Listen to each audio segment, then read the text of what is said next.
खून चाहिए, ये आसमां भी धरती पर आ जाएगा मेरे भाइयों, बस इरादों की एक गुन चाहिए, गुन चाहिए।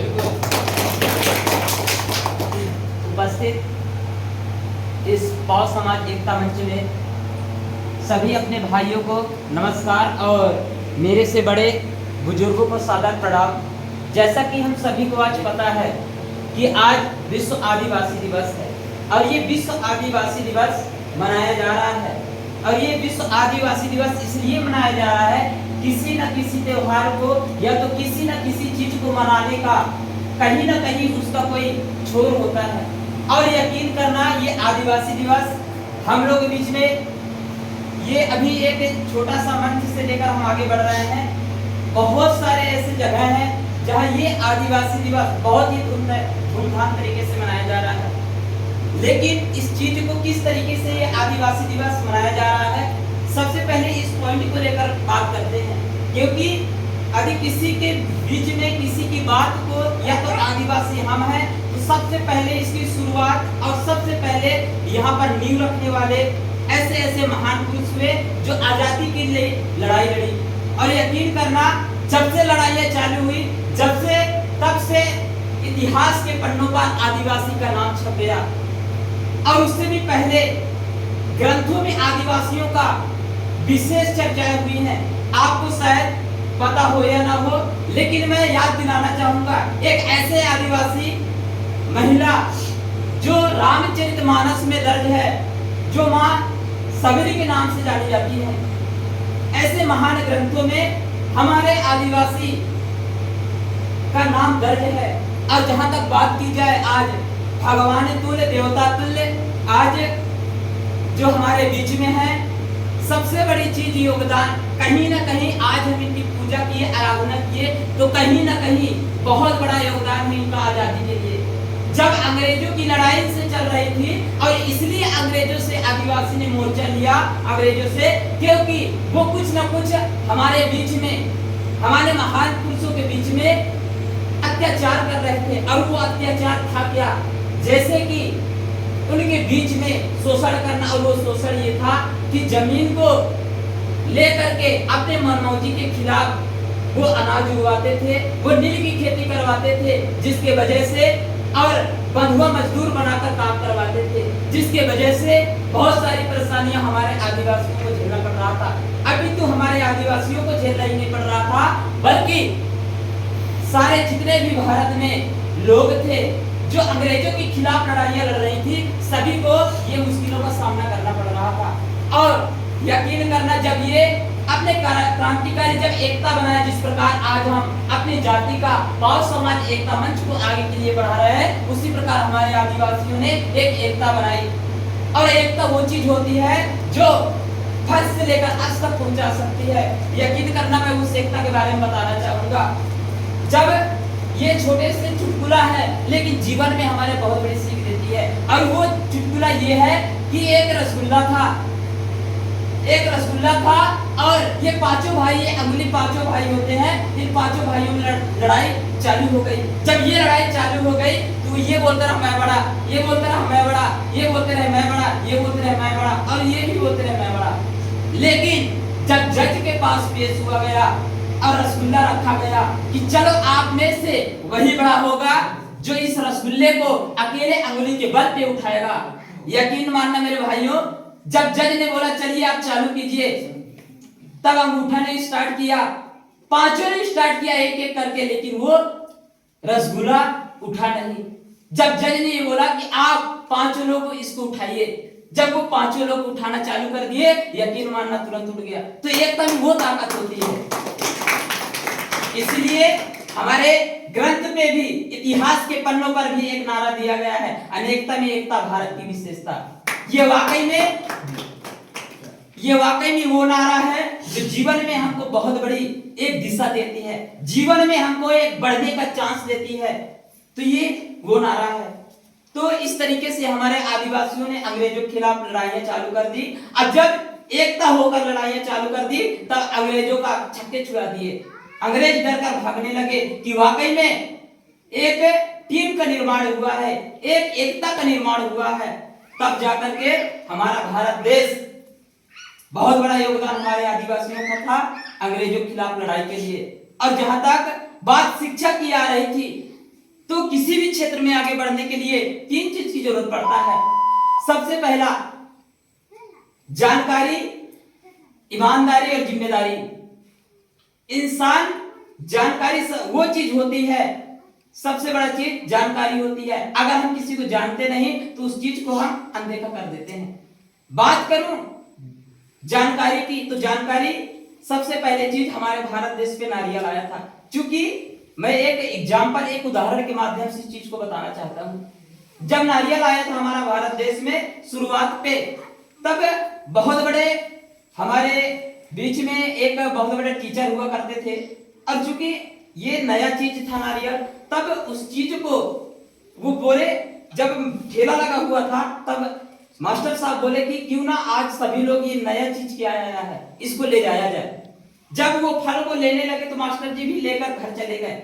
अब ले जा करके रोज तो सेव, संतरा, मौसमी, समोसे, रसगुल्ले ये ले जाया करते थे, और जा करके नारियल को रख दिए। जब नारियल को रख दिए तब उनके बीवी हो गए, बच्चे आए और उसको खाने लगे। अब खाने ये लगे कि जैसे उसको उठाए और खाना चालू कर दिए। अब जब खाना चालू कर दिए तो बोले ये कौन सा चीज है, ना ये खट्टा है, ना ये मीठा है, ना ये नमकीन है, ये क्या चीज है। तो पता चला जब मास्टर साहब भी आए, उनकी पत्नी विरोध की उसके बारे में, उनके बच्चे भी विरोध किए कि ये क्या चीज है, ये क्या चीज ले आए। तो मास्टर साहब फिर उसको उठाए और ठेला के पास चले गए वापस करने के लिए। तब मास्टर साहब ने देखा कि बहुत सारे लोग, जितने भी लोग उस नारियल को लिया था, सभी लोग वापस कर रहे थे। वो इसलिए वापस कर रहे थे, जब गए मास्टर साहब बोले भैया ये फल लीजिए, हमको ये नहीं चाहिए, इसमें कोई स्वाद नहीं है। तब मास्टर साहब को वो ठेला वाले ने जवाब दिया कि भैया इसके बारे में सबसे पहले जानकारी लो, इसको खाया किस तरीके से जाता है। सबसे पहले वो ठेला वाला उसको जो भी ऊपर का छिलका रहता है उसको हटाया, फोड़ा। अब जब बोले कि लो खाओ, तो मास्टर साहब को एक डाउट था कि कहीं ना कहीं ये गलत चीज तो नहीं है, खाऊंगा तो शरीर में कोई गलत इफेक्ट तो नहीं करेगा। तब जाकर वो ठेला वाला खुद खाया, इसके बाद उसको खिलाया मास्टर साहब जी को। जब खाए तब बोले वाह बहुत अच्छा चीज, बहुत अच्छा लगा। कहीं ना कहीं उनको जानकारी नहीं था कि इस फल को किस तरीके से खाया जाता है, जिसके वजह से क्या हुआ कि वो इग्नोर कर रहे थे वो फल को। तो जानकारी बहुत बड़ा महत्व रखता है। और ईमानदारी, ईमानदारी भी हम छोटे क्लास में पढ़ते थे। ईमानदारी वो चीजें होती हैं, सबसे पहले ईमानदारी की बात करें तो एग्जांपल से उसको बताना चाहूंगा कि एक बहुत बड़े सेठ साहूकार हुआ करते थे। अब जब सेठ साहूकार हुआ करते थे तो बात की जाए कि वो अपने गांव जा रहे थे, तब एक इंसान को वो चीज की जिम्मेदारी दी कि भाई साहब आप देखना, बहुत सारे चोर आए उसमें। जब उनका गोदाम में घुसे हुए लोग थे तब वो भगा रहे थे, उनका नौकर जब भगा रहे थे तब जाकर देखा गया, जब उसी बीच उसी समय सेठ जी भी आए और देखे कि ये क्या हो गया। तब उस इंसान ने बहुत अच्छी तरीके से, बहुत ईमानदारी तरीके से अपने कार्य को निभाया और उस इंसान को एक बहुत अच्छा पद दे दिया उन्होंने, अच्छा पैसे कमाने का मौका दिया। धन्यवाद आप सभी का। और बात की जाए जिम्मेदारी, तो जिम्मेदारी बहुत बड़ी चीज होती है। कहीं ना कहीं एक इंसान को जिम्मेदारी बहुत बड़ी चीज है, बहुत बड़ी जरूरी है। और जिस इंसान के जीवन में जिम्मेदारी नहीं होता वो इंसान को लोग हर एक इंसान गलत बोलता है। अगर एक अपने पिता का पुत्र, जो पुत्र होता है अपने पिता की जिम्मेदारी अच्छी तरीके से काम का निभाता है तो कहीं ना कहीं उस पुत्र को अच्छा बोला जाता है। और जो पुत्र अपने पिता, अपने परिवार, अपने समाज की बातों को, जिम्मेदारी को लेकर नहीं चलता, लोग उसको गलत बोलता है। तो ये सब चीजें हैं। अब बात की जाए हमारा पाव समाज एकता मंच अभी शुरुआती के दौर पर है। कोई भी चीज जब शुरुआत होती है तो उसमें संघर्ष आती है, मुश्किलें आती हैं, क्योंकि कहा भी जाता है ना संघर्ष ना मुश्किलें तो क्या मजा है जीने में, और आंधी तूफान भी थम जाएगा मेरे दोस्तों जब लक्ष्य बनाओ सीने में। थैंक यू आप सभी लोग का। अब बात की जाए हम पाव समाज एकता मंच अभी शुरुआत की ओर जा रहे हैं, तो शुरुआत में कहीं ना कहीं हम सभी को पता होगा कि हम सब लोग मोबाइल यूज करते हैं। सभी लोग अपना मोबाइल फोन को रखकर आज एक बहुत बड़ा एक ये बॉडी का जो पार्ट बन चुका है वो कहीं ना कहीं एक मोबाइल फोन है। यस या नो? सही बात है कि नहीं है? सही बात है। अब बात की जाए शुरुआत में आप हम सभी को पता है कि रिलायंस जियो सिम आया था, बात सही कि नहीं है, आया था। जब वो रिलायंस जियो सिम आया था तो कहीं ना कहीं आज मुकेश अंबानी है, उनके पिता धीरू भाई अंबानी थे, उनका चेयरमैन। अब वो चेयरमैन बने कैसे? मैं बात कर रहा हूं शुरुआती दौर की, जो दौर पे आज हम पाव समाज एकता मंच को आगे ले जाना चाहते हैं। इससे बहुत बड़ी सीख मिलती है।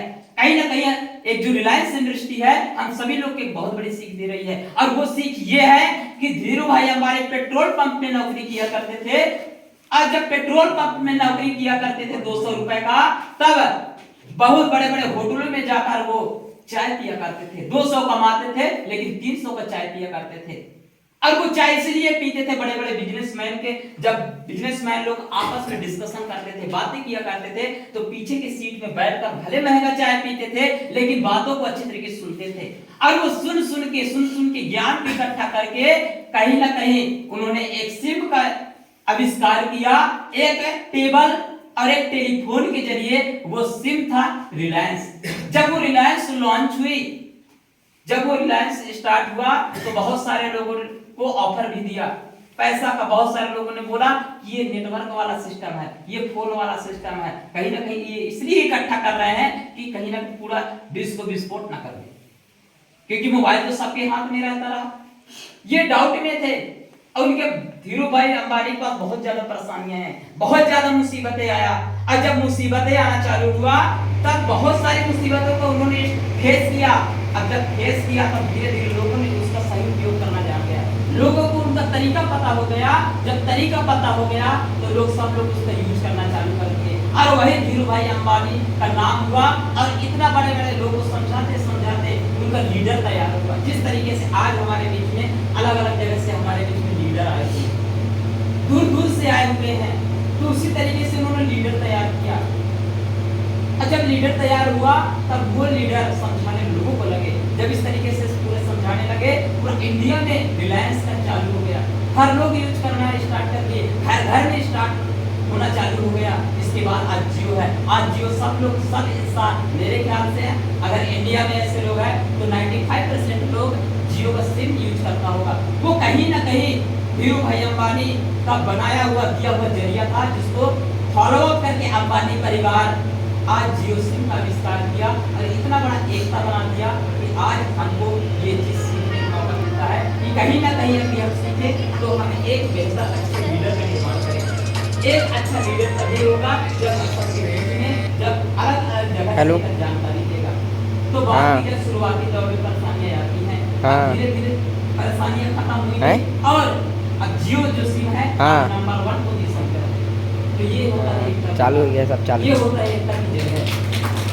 बातें करने के लिए तो मेरे पास बहुत ज्यादा है, बाकी हमारे बीच में अलग अलग जगह से, अलग अलग हमारे बीच से लोग दूर दराज से चलकर आए हुए हैं। तो आप सभी का वेलकम है, सभी का स्वागत है। आप आइए और हमारे बीच में जो समस्याएं हो रही है कि हम पाव समाज एकता मंच किस तरीके से आगे ले जाए, कुछ ना कुछ पॉइंट, कुछ ना कुछ जानकारी लेकर जाए और हम सभी को एक संभावना दे कि हम सब लोग मिलकर अपने समाज को आगे बढ़ाएंगे। इसी चंद शब्दों के साथ मैं विराम देना चाहूंगा अपने वाणी को।